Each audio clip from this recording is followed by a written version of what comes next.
నమస్తే, welcome to MR cable TV news. ముందుగా headlines చూద్దాం. నంద్యాల పురపాలక సంఘం ప్రజారోగ్య విభాగం ఆధ్వర్యంలో స్వర్ణాంధ్ర స్వచ్ఛాంధ్ర కార్యక్రమం 21 నుండి ప్రారంభిస్తున్నాం. కమిషనర్ శేషన్న వెల్లడి.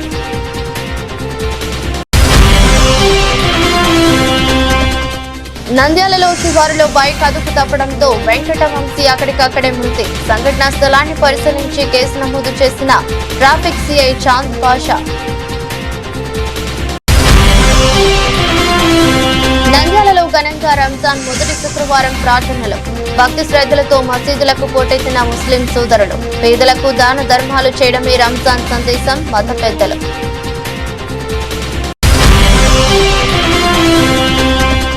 నంద్యాల మున్సిపాలిటీ కార్యాలయంలో బీఆర్ఎస్ అంబేద్కర్ విగ్రహం ఏర్పాటుకు అంగరంగ వైభవంగా భూమి పూజ చేశారు. అంతే పట్టించుకుని అధికారులు ఆవేదన వ్యక్తం చేస్తున్న నాయకులు.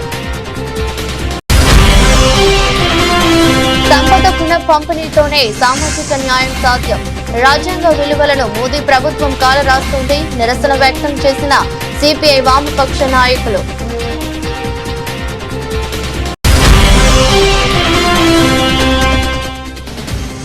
అహోబిలం బ్రహ్మోత్సవాల నేపథ్యంలో మాక్ డ్రిల్ నిర్వహించిన పోలీసులు. రద్దీ సమయంలో తొక్కిసలాట జరిగితే ఎలా స్పందించాలి? విన్యాసాలు డీఎస్పీ ప్రమోద్. పశువుల ఆసుపత్రుల్లో మందుల కృత్రిమ కొరత. ప్రైవేట్ మందుల షాపుల్లో కొనమంటూ చీటీలు. వేలాది రూపాయల ఖర్చు. పశు రైతులు, పెంపుడు జంతువుల యాజమానుల గగ్గోలు.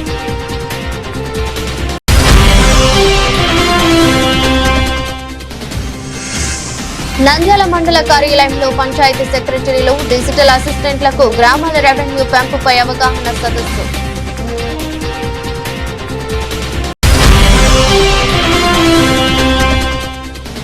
అహోబిలంలో ఈ నెల 21 నుంచి మార్చి 4 వరకు బ్రహ్మోత్సవాలు అంగరంగ వైభవంగా నిర్వహిస్తున్నాం. Administrative officer VLN Ramanujan. Nandyal పురపాలక సంఘం ప్రజారోగ్య విభాగం ఆధ్వర్యంలో స్వర్ణాంధ్ర స్వచ్ఛాంధ్ర కార్యక్రమం ఈ నెల ఫిబ్రవరి 21న ఉదయం 9 గంటలకు నిర్వహించనున్నట్లు మున్సిపల్ కమిషనర్ బండి శేషన్న తెలిపారు.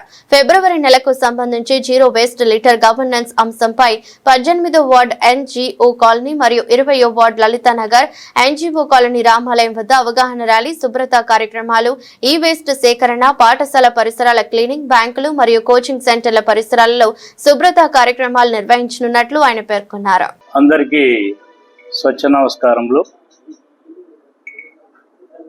ప్రతి ఏడాదిలాగే స్వర్ణాంధ్ర స్వచ్ఛాంధ్ర అనే కార్యక్రమం గత సంవత్సరం జనవరిలో మొదలైంది. ప్రతి నెల 3వ శనివారం నాడు ఒక కార్యక్రమంతో ప్రజల ముందుకు వస్తున్నారు.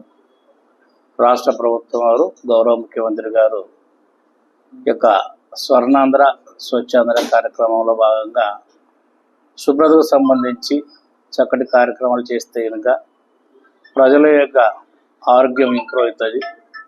ప్రజల యొక్క ఆరోగ్యం ఇంప్రూవ్ అయితే కనుక ప్రజలు వాళ్ళ యొక్క వర్క్స్ అవన్నీ కూడా చేసుకోవటానికి సౌకర్యంగా ఉంటుంది. అందువల్ల హెల్త్ ఇండికేటర్స్ ఇంప్రూవ్ అవుతాయి. ఇది ఆరోగ్య ఆంధ్రప్రదేశ్ అవుతుంది, హరిత ఆంధ్రప్రదేశ్ అవుతుంది, హ్యాపీ ఆంధ్రప్రదేశ్ అవుతుంది. ఒక లక్ష్యంతో గత సంవత్సరం జనవరి నుంచి స్టార్ట్ అయినాయి.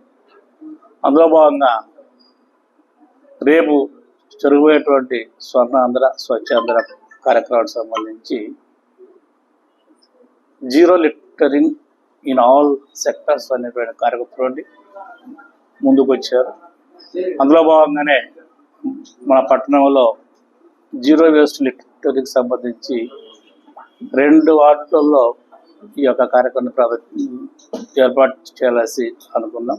లలితానగర్, ఎన్జిఓ కాలనీ, ఈ 2 ప్రాంతాల యందు విద్యా సంస్థలు కావచ్చు, రెసిడెన్షియల్ ఏరియాస్ కావచ్చు, రిలీజియస్ స్ట్రక్చర్స్ కావచ్చు బాగా ఉన్నాయి. అందువల్ల రేపు ఈ కార్యక్రమాన్ని ఆ ప్రాంతాల్లో పెడితే కనుక చక్కటి ఇది వస్తుందని చేసి రేపు ఈ ప్రాంతాల్లో పెట్టబోయింది. దీనికి సంబంధించి గౌరవ న్యాయశాఖ మంత్రులు శ్రీ నబడి సార్ అడిగిన అదేవిధంగా గౌరవ సిపి గారికి, వార్డు మెంబర్స్, వైస్ చైర్మన్ అందరికీ కూడా వారి యొక్క అనుమతితోటి ఈ కార్యక్రమాన్ని పెడుతూ ఉన్నాం. అదేవిధంగా జిల్లా యంత్రాంగం నుంచి కూడా చేయాలి చక్కగా ఆదేశాలు ఉన్నాయి. జిల్లా కలెక్టర్ గారు చక్కగా యాజ్ పర్ సిస్టమ్ ప్రొసీజర్స్ ఏదైతుందో ప్రకారంగా చేయాలనేసి ఆదేశాలు ఇచ్చారు. కాబట్టి రేపు యొక్క కార్యక్రమాన్ని ఈ రెండు ప్రాంతాల్లో ఆ ప్రాంతంలో ఉన్నటువంటి విద్యా సంస్థల నుంచి కానీ, సామాన్య ప్రజానికులు కానీ, ఎస్హెచ్జి నుంచి కానీ అందరం కూడా కలిసి ఆ రెండు ప్రాంతాలలో డోర్ టు డోర్ క్యాంపెయిన్ చేస్తూ చెత్త వేయడం వల్ల కలిగేటువంటి ఆర్థికతల గురించి కావచ్చు, లేకపోతే ఆరోగ్యాన్ని ఏ విధంగా రక్షించుకోవాలి, కాపాడుకోవాలి, ఆరోగ్యంగా ఉండాలంటే ఇంకా ఏ విధంగా ఎలాంటి కార్యక్రమాలు చేయాలి అనేటువంటి అంశాల గురించి రేపు ఆ ప్రాంతాల్లో కార్యక్రమాలు చేయబోతున్నాం. కాబట్టి ప్రజలందరూ కూడా వాలంటరీగా ఆ కార్యక్రమాలకి రావాల్సి కోరుతా ఉన్నాం. ప్రతి వీధి, ప్రతి ఏరియా, పార్క్ కావచ్చు, రిలీజ్ స్ట్రక్చర్ కావచ్చు, స్కూల్స్ కావచ్చు, గవర్నమెంట్ ఆఫీసెస్ కావచ్చు, ఇట్లా అలాగే residential areas and commercial areas, ఇలాంటి అన్ని చోట్ల చెత్త ఎక్కడైతే అదంతా కూడా క్లీన్ చేసేసి మన ప్రాంతాన్ని అంతా కూడా శుభ్రంగా ఉంచుకోవాలి ఒక లక్ష్యంతో రేపు ముందుకు వస్తున్నాం. కాబట్టి ప్రజలందరూ కూడా రావాలి. అదేవిధంగా దీని గురించి ప్రింట్ అండ్ ఎలక్ట్రానిక్ వారు విడిగా దీని ప్రచారంలో పెట్టి మన ప్రాంతాన్ని అంతా కూడా శుభ్రంగా ఉంచుకోవాలి. శుభ్రంగా ఉండడం వల్ల కలిగేటువంటి లాభాల గురించి కూడా ఆ ప్రాంతవాసులు చెప్పాల్సి కోరుకుంటున్నాం. నంద్యాల శివారులోని కర్నూలు హైవేలోని పొగాకు కంపెనీ వద్ద తెల్లవారుజామున 2 గంటల ప్రాంతంలో ఘోర రోడ్డు ప్రమాదం జరిగింది. నందవరం గ్రామానికి చెందిన వెంకటవంశీ, వెంకటరమణ ఇద్దరు తమ స్నేహితుడైన ఒక వ్యక్తిని హైదరాబాద్ కు వెళ్తుండగా బస్టాండ్ లో బస్ ఎక్కించి తిరిగి నందవరం గ్రామానికి బయలుదేరి గ్రామంలో నంద్యాల శివారులోని పొగాకు కంపెనీ వద్ద రోడ్డు ప్రమాదానికి గురయ్యారు. బైక్ అదుపు తప్పి డివైడెంటరీ కొని వెంకట వంశీ అక్కడికక్కడే మృతి చెందాడు. తీవ్ర గాయాల పాలైన వెంకటరమణ అని నంద్యాల ప్రభుత్వ ఆసుపత్రికి తరలించి చికిత్స అందిస్తున్నారు. ఈ ఘటనపై నంద్యాల పోలీసులు కేసు నమోదు చేసుకుని దర్యాప్తు ప్రారంభించారు. నంద్యాల ప్రజలకు, నంద్యాల ప్రయాణించే వాహనదారులు దయచేసి గమనించండి. నిన్న రాత్రి 11:30కు ఐటీసీ సెంటర్ నుంచి ఆటోనగర్కు ఒక 2 వీలర్లో ఇద్దరు వ్యక్తులు ప్రయాణిస్తున్నారు. రాత్రి 11:30 టైంలో ఆ స్పీడ్ బ్రేకర్ నుంచి కనపడక ఎగిరి పడ్డాడు డ్రైవర్ పోయి డైరెక్ట్గా బ్రిడ్జి ఫినిషింగ్ తగులుకొని ఆ రాడ్ తగులుకొని డైరెక్ట్ 4 తగిలి స్పాట్లో చనిపోయాడు. అతని దగ్గర కూర్చుని అతను బ్రిడ్జి సైడ్లో పడిపోయాడు. ఆ టైంలో ఆగ్రో కంపెనీలో జాబ్ చేసే ఒక అతను ఇంటికి పోతూ డైల్ 100 ఫోన్ చేసి ఇమ్మీడియట్లీ వాళ్ళకు కాపాడడానికి కృషి చేశాడు. కాబట్టి ఇమ్మీడియట్లీ మా ట్రాఫిక్ పోలీసు వారు వెళ్ళి దెబ్బలు తగిన అతన్ని హాస్పిటల్ షిఫ్ట్ చేశారు. అలాగే బండిని కూడా తీసుకొచ్చి స్టేషన్ పెట్టారు. దయచేసి ఆలోచించండి.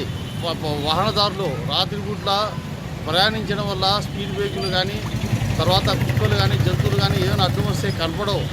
దీనివల్ల ఒక ప్రాణము 25 ఏళ్ల వంశీ అనే అతను నందివర్గం సంబంధించిన అతను డ్రైవ్ చేస్తూ చనిపోయాడు.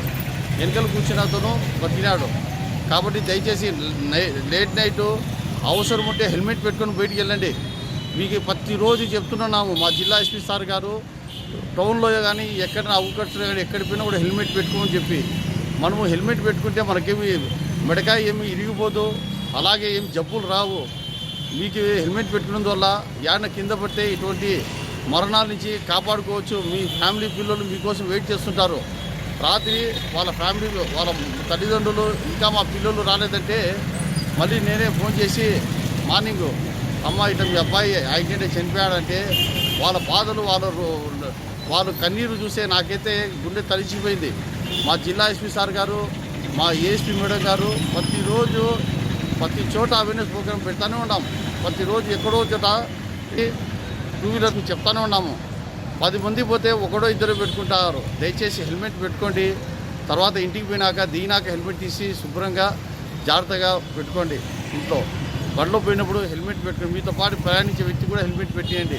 ఒకటి చూడండి హెల్మెట్ పెట్టినాడు, బండి చూడండి, హెల్మెట్ ఎక్కడ పెట్టినాడో చూడండి. చూడయా, హెల్మెట్ తలకి పెట్టాయా, హెల్మెట్ తలకి పెట్టు. హెల్మెట్ సైడ్కు మమ్మల్ని చూసి పోలీసులను చూసి పెట్టుకోవడం కాదయ్యా. ప్రజలు 2 వీలర్ రైడర్స్ దయచేసి గుర్తుపెట్టుకోండి. మీకోసము హెల్మెట్ పెట్టుకోండి, మీ ఫ్యామిలీ మెంబర్స్ కోసం హెల్మెట్ పెట్టుకోండి. హెల్మెట్ పెట్టుకుంటే మీకు పునర్జన్మ మీ దగ్గర ఉన్నట్టే. హెల్మెట్ పెట్టుకోకపోతే పొరపాటుగా రాత్రి జరిగినట్టు ఇన్సిడెంట్ జరిగిందనుకోండి, ఖచ్చితంగా చనిపోవడం జరుగుతుంది. కాబట్టి మేము మీకు ఫ్రెండ్లీ పోలీస్ కింద పదే చెప్తున్నాము. మేము మిమ్మల్ని బెదిరించాలని, మీకు భయపెట్టాలని కాదు, ఫ్రెండ్లీ పోలీస్ కింద జరిగే పరిణామాల గురించి మీకు చెప్తున్నాము. ఎందుకంటే మీరు మీ పన్నులలో మీ వ్యాపారాల్లో ఉంటారు కాబట్టి జరిగే ఈ ఘోరాల గురించి తెలియదు కాబట్టి నేను చెబుతున్నాను. దయచేసి వాహనదారులు, ముఖ్యంగా 2 వీలర్ రైడర్స్, అలాగే 2 వీలరు మైనర్ పిల్లలకి ఏద్దండి పేరెంట్స్, డియర్ పేరెంట్స్. ఎందుకంటే మైనర్ పిల్లోడు కానీ రాత్రి చనిపోతే ఖచ్చితంగా ఆ బండి ఓనర్ ఎవరు ఉన్నారో అతను జైలుపోయేవాడు. కానీ ఇతను 25 ఇయర్స్ పర్సన్ కాబట్టి మేజరు. దయచేసి ఆలోచించండి. మైనర్ పిల్లోడు చనిపోతే మటుకు ఖచ్చితంగా సెక్షన్ 304 పార్ట్ 2 ప్రకారము ఖచ్చితంగా బండి ఓనరు ఎవరున్నారో అతను జైలుపోవడం ఖచ్చితం అన్నమాట. ఎందుకంటే సెక్షన్ అలా చెప్తుంది. దయచేసి పేరెంట్స్ గమనించగలరు. జై హింద్.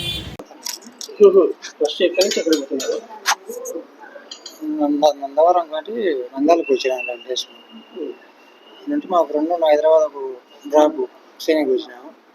మేము ట్రైన్కి వెళ్ళిపోయినా మేము 3 రిటర్న్ ఊరికి పోతాం నందవరం. ఈ మధ్యలో అది జరిగిపోయింది అన్నమాట. దెబ్బల ఇదేం కొద్దిగా బైక్ కంట్రోల్ కాల, స్పీడ్ బ్రేకర్ కటింగ్ ఉన్నది. ఎదురుగా లైట్లు, ఫోక్స్ లైట్లు వచ్చేసరికి బండికి డ్రైవర్ దగ్గర అబ్బాయికి కళ్ళు కనపడలే, అక్కడ డివైడర్ని కుదిరాడు అనమాట. నా పేరు వెంకటరమణ. డివైడర్ కుదిరా నేను ఎగిరిపోయి కంపల్సరీ కిందకి తొలుకుంటూ పోయాను. ఇంకా తర్వాత నాకు మదిలే కాదు. 10-15 నెలల తర్వాత వేరే వాళ్ళు వచ్చి అక్కడ అడుచున్నారు. అప్పుడు మెలకు వచ్చినారు. మెలకు వచ్చి ఎవరో ఉన్నారంటే నేను కింద నడచలేకుండా నాతో పవర్ లేదంటే 2-3 అన్నలు వచ్చి వెళ్ళిపోయేసి పే తీసుకుపోయారు. అప్పటికే ఆయన వంశాన్ని చనిపోయింది అనమాట. స్పాట్లో విధానంగా మా వాళ్ళకి ఫోన్ చేసుకుని అంబులెన్స్ వెళ్ళిపించి ఊరికి పోతున్నారు. రిటర్న్ భక్తి శ్రద్ధలతో మసీదులకు పోటెత్తిన ముస్లిం సోదరులు పేదలకు దాన ధర్మాలు చేయడమే రంజాన్ సందేశమని ముస్లిం మత పెద్దలు పేర్కొన్నారు. పవిత్ర రంజాన్ మాసం సందర్భంగా నంద్యాల పట్టణంలోని మసీదులన్నీ భక్తి పారవస్యంతో నిండిపోయాయి. రంజాన్ మాసంలో వచ్చే మొదటి శుక్రవారం పురస్కరించుకుని ముస్లిం సోదరులు పట్టణంలోని వివిధ మసీదులలో ప్రత్యేక ప్రార్థనలు చేశారు. ఈ సందర్భంగా మత పెద్దలు ఖురాన్ పఠించి రంజాన్ మాసంలోని గొప్పతనాన్ని వివరించారు. ఈ నెల కేవలం ఉపవాసానికి పరిమితం కాకుండా క్రమశిక్షణ, సహనం మరియు దైవ చింతన అలవరుచుకునే పవిత్ర సమయమని పేర్కొన్నారు. अल्लाह रमजान मुबारक के महीने के अल्लाह सही माने में कदर करने की तौफीक नसीब फरमा। अल्लाह रोजे का सही तौर पर हक अदा करने की तौफीक नसीब फरमा। अल्लाह हम कमजोर बंदे हैं, अल्लाह हमारे अंदर इतनी वसाअत नहीं, इतनी सकत नहीं कि अल्लाह आपके हुक्म को अल्लाह हम पूरा कर सकें। अल्लाह आप अपने फजल से अल्लाह हमें तौफीक दीजिए कि अल्लाह हम रोजे को अल्लाह सही माने में रख सकें। నంద్యాల పట్టణంలో బొమ్మల సత్రం బ్రిడ్జి కింద ఉన్న అంబేద్కర్ విగ్రహాన్ని మున్సిపాలిటీ కార్యాలయంలో ఏర్పాటు చేయాలని ధర్నాలు చేసి అధికారులకు ఫిర్యాదు చేయడంతో అధికారులు స్పందిస్తూ అంబేద్కర్ విగ్రహాన్ని మున్సిపాలిటీ కార్యాలయంలో ఏర్పాటు చేస్తామని ఆర్భాటంగా భూమి పూజ చేశారు. 2 నెలల విగ్రహం ఏర్పాటు చేస్తామని నాయకులు హామీ ఇచ్చారు. అయితే ఇంతవరకు హామీగానే మారిపోయింది. మున్సిపల్ కౌన్సిల్లో కౌన్సిలర్లు ఆమోదం తెలిపారు. ఆయన కూడా అక్కడ ఏర్పాట్లు చేయలేదు. పట్టణంలో రోడ్లకు కోట్ల రూపాయలు విడుదల చేసి పనులు చేస్తున్నారు. మున్సిపాలిటీ కార్యాలయంలో ఎందుకు విగ్రహం ఏర్పాటు చేయడానికి ముందుకు రావటం లేదు? కనీసం కాంట్రాక్టర్లు అదిగో ఇదిగో అంటున్నారు. అంబేద్కర్ జయంతి కూడా వస్తుంది, ఆయన కూడా ఇక్కడ ఎటువంటి స్పందనలు చేయలేదు. అధికారులు ఎందుకు దీని మీద శ్రద్ధ చూపడం లేదు? ఇప్పటికైనా త్వరగా పనులు వేగవంతం చేసి విగ్రహం ఏర్పాటు చేయాలని పలువురు కోరుతున్నారు. ఈ సందర్భంగా పనులు మాట్లాడుతూ నంద్యాల మున్సిపాలిటీ కార్యాలయంలో అంబేద్కర్ విగ్రహం ఏర్పాటు చేస్తామని ఊపులు చేసి ఆర్భాటంగా చేశారు తప్ప ఇంతవరకు పనులు ఎందుకు మొదలు పెట్టలేదు? ఎందుకు ఇంత చిన్న చూపు చూస్తున్నారో అధికారుల తీరు చూస్తుంటే అర్థమవుతుంది. నాయకులు కూడా ఎందుకు స్పందించడం లేదంటూ ఆవేదన వ్యక్తం చేశారు. అంతర్జాతీయ న్యాయ దినోత్సవము మరియు భారతదేశానికి మొట్టమొదటి న్యాయ శాఖ మంత్రి డాక్టర్ భీమ్రావ్ అంబేద్కర్ గారు భారతదేశ న్యాయశాఖ మంత్రి అంబేద్కర్ గారి నంద్యాలలో విగ్రహం యొక్క దుస్థితి ఇది. దాదాపుగా ఈ కూటమి ప్రభుత్వం వచ్చి 2 సంవత్సరాలు కావస్తుంది. మన నంద్యాల ఎమ్మెల్యే మరియు న్యాయశాఖ మంత్రి వర్యులైన ఎన్ఎండి ఫరూక్ గారు ఏప్రిల్ 14వ తేదీ 2025లో ఒక హామీ ఇచ్చారు. నంద్యాల కలెక్టర్ గారు మరియు నంద్యాల మున్సిపల్ కమిషనర్ గారితో కలిసి దాదాపుగా 2 నెలల్లో అంబేద్కర్ విగ్రహాన్ని మున్సిపల్ ఆవరణలో ఏర్పాటు చేస్తామని హామీ ఇచ్చారు. మళ్ళీ ఏప్రిల్ వస్తుంది, కానీ ఇంతవరకు ఆ విగ్రహ పనులు మొదలు పెట్టలేదు. ఈ విగ్రహము ఇంకా అంబేద్కర్ గారి విగ్రహం ఇక్కడికి ఉంది. ఇదేనా మీ యొక్క నిబద్ధత అంబేద్కర్ గారి పట్ల? ఈ సందర్భంగా ప్రశ్నిస్తున్నాను. మన నంద్యాలలో చూసుకుంటే మీరు పెద్ద పెద్ద రోడ్లు కూడా ట్రాఫిక్ ఇబ్బంది కలగకుండా ఏం పట్టించుకోకుండా పెద్ద పెద్ద రోడ్లు కూడా నెలలో వేసేస్తున్నారు. కానీ ఒక అంబేద్కర్ గారి విగ్రహం పెట్టడానికి సంవత్సర కాలం తీసుకుంటున్నారు. ఏమన్నా న్యాయమా? ఇదేనా న్యాయశాఖ మంత్రి న్యాయము? ఇదేనా అంబేద్కర్ గారి పట్ల మీకున్న నిబద్ధత అని సందర్భంగా ప్రశ్నిస్తున్నాను. ఇప్పటికీ కళ్ళు తెరవండి, ఇంకొక నెల సమయం ఉంది. ఇప్పటికైనా కళ్ళు తెరిచి అంబేద్కర్ విగ్రహాన్ని వెంటనే ఇక్కడి నుంచి తరలించి అక్కడ మున్సిపల్ ఆవరణలో పెట్టి ఆయన రాసిన రాజ్యాంగానికి గౌరవం కల్పించాలని ఎస్డిపి తరపున డిమాండ్ చేస్తున్నాను. దేశంలో కొంతమంది కార్పొరేటర్ల దగ్గర పోగుపడిన అపారమైన సంపదను పన్నుల ద్వారా సేకరించి ప్రజలందరికీ పునః పంపిణీ చేసినప్పుడే నిజమైన సామాజిక న్యాయం సిద్ధిస్తుందని సిపిఐ రాష్ట్ర కార్యదర్శి వర్గ సభ్యులు కె రామాంజనేయులు స్పష్టం చేశారు. అంతర్జాతీయ సామాజిక న్యాయ దినోత్సవం సందర్భంగా భారత కమ్యూనిస్టు పార్టీ ఆంధ్రప్రదేశ్ రాష్ట్ర సమితి ఇచ్చిన పిలుపు మేరకు శుక్రవారం నంద్యాల పట్టణంలోని బొమ్మల సత్రం కూడలి వద్ద ఉన్న డాక్టర్ బిఆర్ అంబేద్కర్ విగ్రహం సాక్షిగా సామాజిక న్యాయ పోరాట గళం వినిపించింది. సిపిఐ జిల్లా సమితి సభ్యులు డి శ్రీనివాసులు అధ్యక్షతన జరిగిన ఈ కార్యక్రమంలో నాయకులు తొలుత అంబేద్కర్ విగ్రహానికి పూలమాలలు వేసి ఘనంగా నివాళులర్పించారు. అనంతరం పలువురు మాట్లాడుతూ భారత రాజ్యాంగ నిర్మాత అంబేద్కర్ ఆశించిన సామాజిక న్యాయం, స్వేచ్ఛ, సమానత్వం నేడు పాలకుల కార్పొరేట్ అనుకూల విధానాల వల్ల తీవ్రమైన ప్రమాదంలో పడ్డాయని ఆందోళన వ్యక్తం చేశారు. కేంద్రంలోని మోదీ ప్రభుత్వం గత 12 ఏళ్లుగా ప్రజాస్వామ్యాన్ని కాలరాస్తూ రాజ్యాంగ సంస్థలను తన గుప్పెట్లోకి తీసుకుని గుత్తాధిపత్యం చెలాయిస్తోందని విమర్శించారు. గత ఎన్నికల సమయంలో బీజేపీ నాయకులు ఏకంగా రాజ్యాంగాన్ని మారుస్తామని ప్రచారం చేయటం వారి కుటిల నీతికి నిదర్శనమని ధ్వజమెత్తారు. దేశం కూడా మేము అధికారంలోకి వస్తే బాగుంటుందని చెప్పి నమ్మవలికారు. అనేక ప్రజలకి ఉపాధి కల్పించేటువంటి ఉద్యోగాలు కల్పించేటువంటి ప్రభుత్వ రంగ సంస్థలకి కూడా చాలా కార్యక్షమతగా అప్పచెప్తా ఉన్నారు. ఈరోజు నిరుద్యోగ సమస్య ప్రతి ఏటా 2 కోట్ల మంది పరిష్కరిస్తున్నటువంటి నరేంద్ర మోడీ పరిపాలన నిజంగా మొదలుకొని అన్ని సంస్థలన్నీ కూడా గనులు, మైనింగ్ మొత్తం ఇవన్నీ కూడా యావత్తు సంపాదిస్తూ ఉన్నారు. ఈరోజు మనం చెప్తున్నటువంటిది కాదు, దేశంలో ప్రభుత్వం చెప్పిన నివేదిక ప్రకారంగా 10% మంది చేతిలో కేంద్రీకృతమైంది. 1% మంది ప్రజల యొక్క కార్పొరేట్ కంపెనీల చేతుల్లో ఈరోజు 46% సంపద, కేవలం 90% మంది ప్రజల ఏమీ లేనటువంటి తెలిసిన సబ్జెక్ట్లో పనిచేయాలి. వైద్యం, సామాజిక న్యాయాన్ని సాధించేందుకు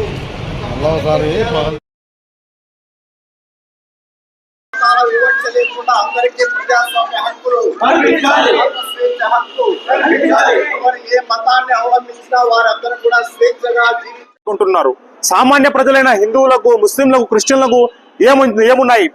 ఆయన రాకముందు, బీజేపీ ప్రభుత్వం రాకముందు పెట్రోల్ రేటు 60 రూపాయలు, 2 రూపాయలు పెంచితే దేశవ్యాప్తంగా సమ్మె చేసేవాళ్ళు. ఈ రోజు 12 సంవత్సరాల తర్వాత అదే పెట్రోల్ రేటు 110 రూపాయలు అయింది. ఎక్కడుంది సామాజిక న్యాయం? పప్పు బ్యాళ్లు, బియ్యము, చక్కెర ప్రతి ఒక్కటికి డబల్ అయింది బీజేపీ ప్రభుత్వంలో. కానీ ఎవరికి సామాజిక న్యాయం అందడం లేదు. కేవలం 2 వ్యక్తులు మాత్రమే ఈ దేశంలో సంపదని సంపాదిస్తున్నారు, అంబానీ, అదానీ. మన ప్రధాని మోదీ గారు కూడా విదేశీ పర్యటనకు వెళ్తారు భారత ప్రభుత్వం తరపున. కానీ లోపల పర్యటన చేసేది అంబానీ కోసం, అదానీ కోసం. పెద్ద పెద్ద గనుల ఫ్యాక్టరీలు మరియు భారతదేశ సంపదను కూడా కొల్లగొట్టి ఈ కార్పొరేట్ శక్తులు ఈ బీజేపీ ప్రభుత్వము ఇకనైనా మారాల్సిన అవసరం ఉంది. వీళ్లను మార్చే బాధ్యత ప్రజలది. మనం చూసుకుంటాము, సామాజిక న్యాయం ఎవరికైనా అందుతుందా? ఈ రోజు ఇంకా మతం పేరిట దాడులు జరుగుతున్నాయి, ఈ రోజు కులం పేరిట దాడులు జరుగుతున్నాయి. ఇంకా భారతదేశంలో అక్షరాస్యత లేదు, ఇంకా భారతదేశంలో నిరుద్యోగము తాండవిస్తుంది. దీన్ని మార్చే శక్తి ఎవరు కాడలేదా? దేశాన్ని మార్చాలంటే ఈ బీజేపీ ప్రభుత్వాన్ని గద్దెదించి ఈ యొక్క భారతదేశ మూలవాసులైన వాళ్ళే ఈ రోజు దేశాన్ని నడిపిస్తే ఈ దేశం బాగుపడుతుంది, భారతదేశ ప్రజలు బాగుపడతారని సందర్భంగా తెలియజేస్తున్నాము. దానితో పాటు మనం నంద్యాలలో చూసుకుంటే బాబాసాహెబ్ అంబేద్కర్ గారు భారత రాజ్యాంగ నిర్మాత మరియు మొట్టమొదటి న్యాయ శాఖ మంత్రి. కానీ మన బాధ ఏమంటే ఈ అంబేద్కర్ గారి విగ్రహం ఎదుట ఈ రోజు మనం ఇక్కడ ఈ ప్రతిజ్ఞ కార్యం చేసుకుంటున్నాము. అంబేద్కర్ విగ్రహానికే నంద్యాలలో సామాజిక న్యాయం లేదు. సామాజిక న్యాయం ప్రకారం ఆయన విగ్రహానికి పూర్తవుతుంది. మళ్ళీ ఏప్రిల్ 14వ తేదీ ఆయన జయంతి వస్తుంది. ఇంతవరకు ఆయన విగ్రహాన్ని మున్సిపల్ ఆవరణలో పెడతాం. మన ఆంధ్రప్రదేశ్ ప్రభుత్వము మన న్యాయశాఖ మంత్రి ఇంతవరకు పెట్టలేదు. ఇదేనా సామాజిక న్యాయం అంటే? అంబేద్కర్ విగ్రహానికి సామాజిక న్యాయం అందించలేని ప్రభుత్వాలు ఇక సామాన్య ప్రజలకు ఏమందిస్తాయని సందర్భంగా ప్రశ్నిస్తున్నాను. భారతదేశంలో పుట్టి పెరుగుతున్న ప్రతి ఒక్క పౌరుడికి సామాజిక న్యాయ ప్రకారం విద్యా ఉపాధి అవకాశాలని కల్పించాలని డిమాండ్ చేస్తున్నాము. జై భారత్, జై భీమ్. భారతదేశ వ్యాప్తంగా ఫిబ్రవరి 20న అంతర్జాతీయ సామాజిక న్యాయ దినోత్సవంగా ఈరోజు దేశవ్యాప్తంగా భారత కమ్యూనిస్టు పార్టీ, అదేవిధంగా మాతో పాటు కలిసి వచ్చేటువంటి ఎస్సీ, బీసీ సంఘాలు, దళిత సంఘాలు, గిరిజన సంఘాలు, ఈ సంఘాలందరితో కలిసి ఐక్యంగా ఈ భారతదేశ రాజ్యాంగాన్ని రచించి డాక్టర్ బిఆర్ అంబేద్కర్ గారి యొక్క విగ్రహం ఎదుట ఈ రాజ్యాంగాన్ని కాపాడుకుందాం, ప్రజాస్వామ్యాన్ని అహోబిలం క్షేత్రంలో రేపటి నుంచి ప్రారంభమయ్యే శ్రీ లక్ష్మీ నరసింహస్వామి వారి బ్రహ్మోత్సవాలను పురస్కరించుకుని గురువారం సాయంత్రం దిగువ అహోబిలంలోని శ్రీ లక్ష్మీ నరసింహస్వామి ఆలయం వద్ద పోలీసులు మాక్ డ్రిల్ నిర్వహించారు. జిల్లా ఎస్పీ సునీల్ శరణ్ ఆదేశాల మేరకు డీఎస్పీ ప్రమోద్ ఆధ్వర్యంలో నిర్వహించిన ఈ కార్యక్రమంలో విపత్కర పరిస్థితుల్లో భక్తులు తీసుకోవాల్సిన జాగ్రత్తలను వివరించారు. రద్దీ సమయంలో తొక్కిసలాట జరిగితే ఎలా స్పందించాలి, ఊపిరాడక అపస్మారక స్థితికి చేరుకున్న వ్యక్తికి సిపిఆర్ ఎలా చేయాలి అనే అంశాలను ప్రదర్శన ద్వారా చూపించారు. అలాగే అగ్ని ప్రమాదం సంభవించినప్పుడు ఎలా సురక్షితంగా బయటపడాలి అనే విషయాలపై కూడా అవగాహన కల్పించారు. బ్రహ్మోత్సవాల సందర్భంగా భక్తులు అప్రమత్తంగా ఉండాలని పోలీసులు సూచించారు. ఈ కార్యక్రమంలో మఠం సిఏఓ రామానుజన్, ఆలగడ్డ తహసీల్దార్ జ్యోతి రత్నకుమారి, సిఐలు రమణ, యుగంధర్ బాబు, సబ్ డివిజన్ లోని ఎస్ఐలు, పోలీస్ సిబ్బంది పాల్గొన్నారు. ఫస్ట్ మనం చూడాల్సింది సీన్ సేఫ్టీ. అంటే ఫస్ట్ మనం అతను ఉన్న ప్లేస్లో ఉండున్నాయా, ఎలక్ట్రిసిటీ ఉందా, ఏదైనా సంథింగ్ పాము ఉందా, అవి మనం గమనించాలి. అది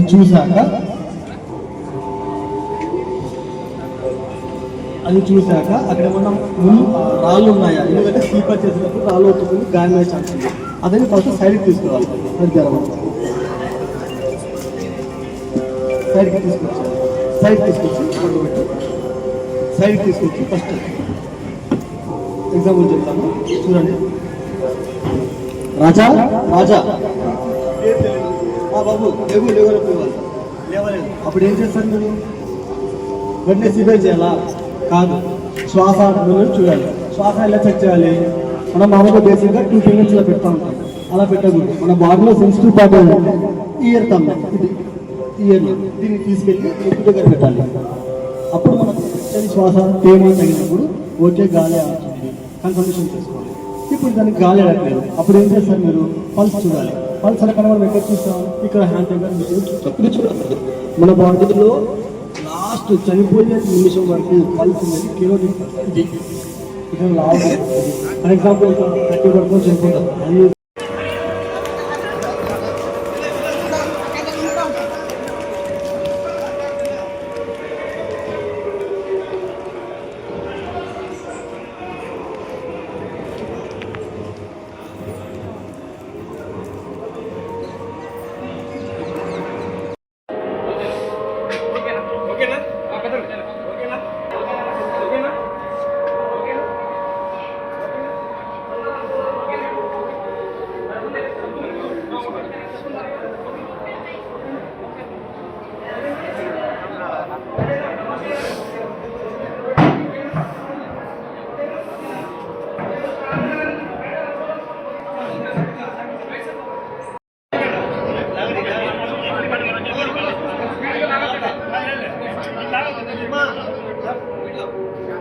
జాగ్రత్త.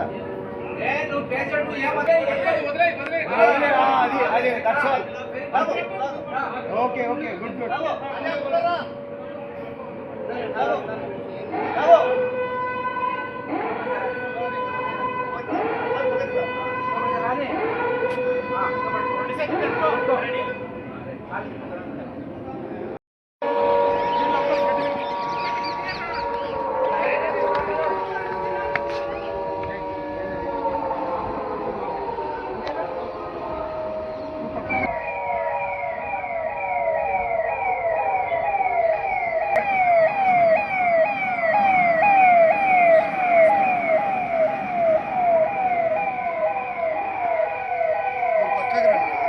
అతను ఉన్నప్పుడు ముందుకు పో.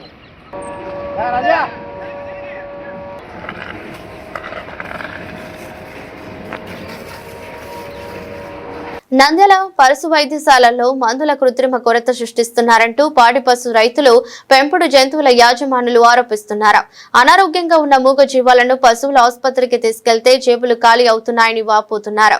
చిన్నపాటి అనారోగ్యాల బారిన పడ్డ పశువులు పెంపుడు కుక్కలకు వైద్యం పేరిట వేలాది రూపాయల మందులను ఆసుపత్రి ఎదురుగా ఉన్న ప్రైవేట్ మందుల షాపుల్లో డాక్టర్లు కొనుగోలు చేయిస్తున్నారని ఆరోపిస్తున్నారు. ప్రభుత్వ ఆసుపత్రిలో ఉచితంగా మందులు ఇవ్వరా అని అడిగితే మీకు కావాల్సిన మందులు అయిపోయాయని బయట కొనుక్కోండి అని వైద్యులు సమాధానం చెబుతున్నారని ఆవేదన వ్యక్తం చేస్తున్నారు. ఏలూరు ప్రాంతీయ పశువుల ఆసుపత్రికి రోజుకు 100 నుంచి 150 పెంపుడు కుక్కలు, ఆవులు, గేదెలు, 10 నుండి 20 మేకలు, గొర్రెలు, 20 నుండి 30 వరకు చికిత్స నిమిత్తం తీసుకొస్తుంటారు. జిల్లాలో అత్యధికంగా చికిత్సకు వచ్చే పశువుల ఆసుపత్రి ఇదే. ఇక్కడ మందులు ఉచితంగా ఇవ్వరని తెలిపారు.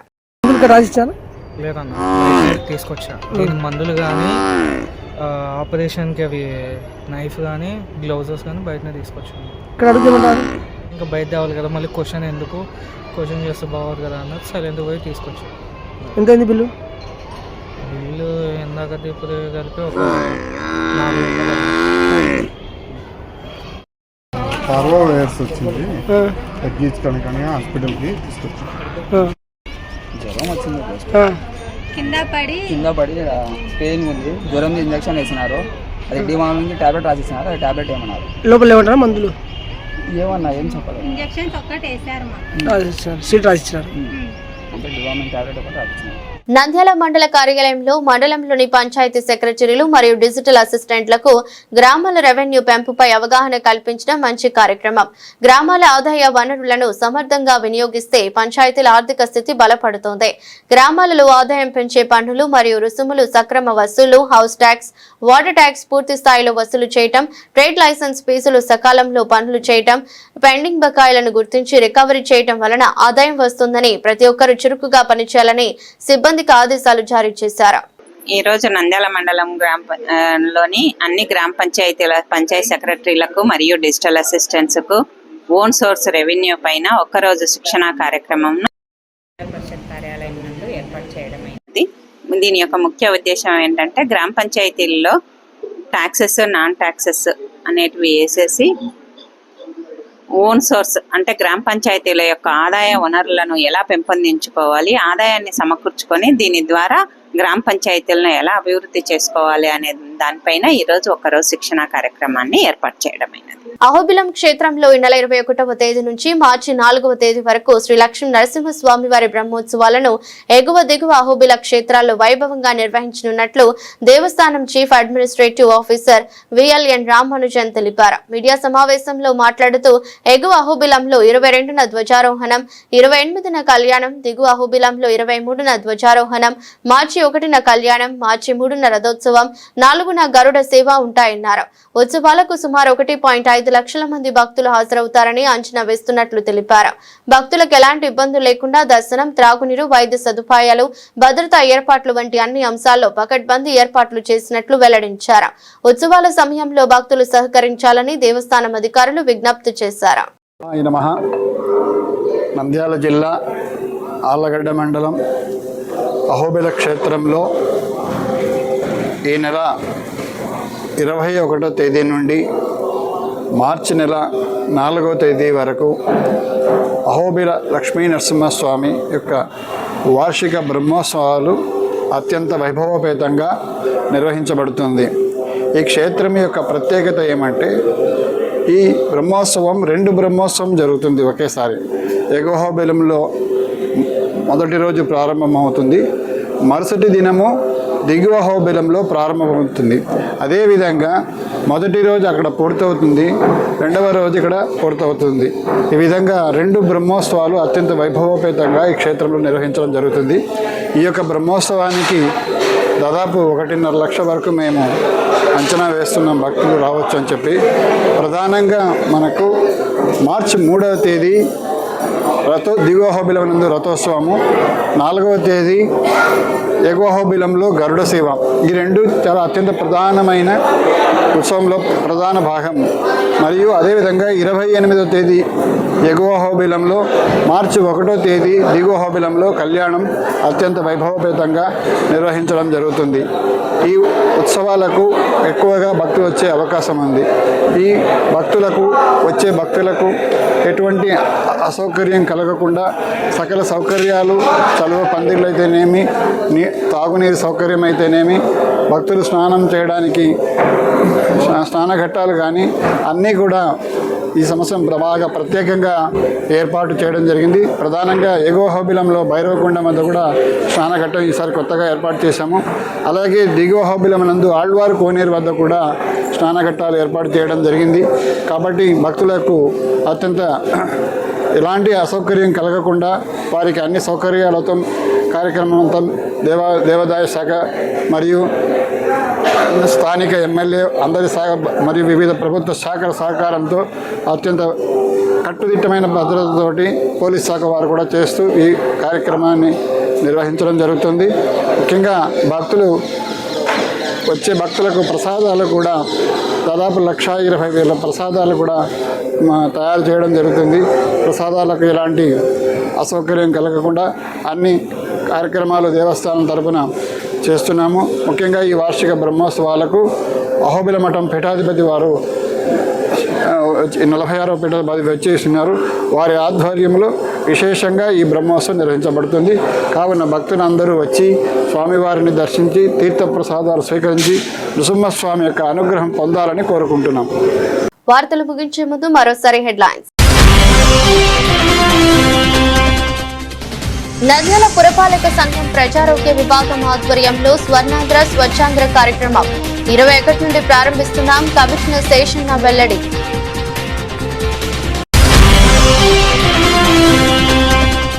నంద్యాలలో శివారులో బైక్ అదుపు తప్పడంతో వెంకటవంశీ అక్కడికక్కడే మృతి. సంఘటనా స్థలాన్ని పరిశీలించి కేసు నమోదు చేసిన ట్రాఫిక్ సిఐ చాంద్ పాషా. నంద్యాలలో ఘనంగా రంజాన్ మొదటి శుక్రవారం ప్రార్థనలు. భక్తి శ్రద్ధలతో మసీదులకు పోటెత్తిన ముస్లిం సోదరులు. పేదలకు దాన ధర్మాలు చేయడమే రంజాన్ సందేశం మత పెద్దలు.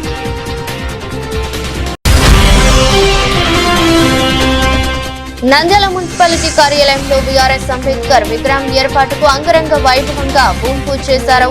అంతే పట్టించుకుని అధికారులు ఆవేదన వ్యక్తం చేస్తున్న నాయకులు. సంపద పునః పంపిణీతోనే సామాజిక న్యాయం సాధ్యం. రాజ్యాంగ విలువలను మోదీ ప్రభుత్వం కాలరాస్తుంది. నిరసన వ్యక్తం చేసిన సిపిఐ వామపక్ష నాయకులు.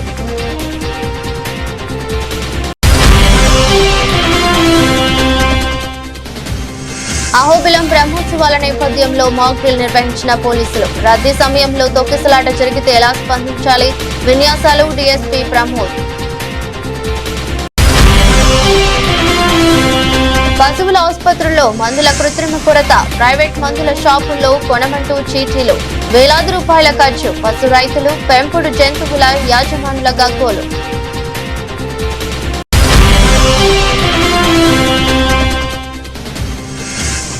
నంద్యాల మండల కార్యాలయంలో పంచాయతీ సెక్రటరీలు, డిజిటల్ అసిస్టెంట్లకు గ్రామాల రెవెన్యూ పెంపుపై అవగాహన సదస్సు.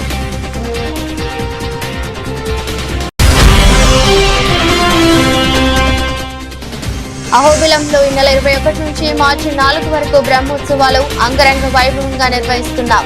Administrative officer VLN Ramanujan. ఇది బులెటిన్. మరో బులెటిన్లో మళ్ళీ కలుద్దాం. అంతవరకు సెలవు. నమస్కారం.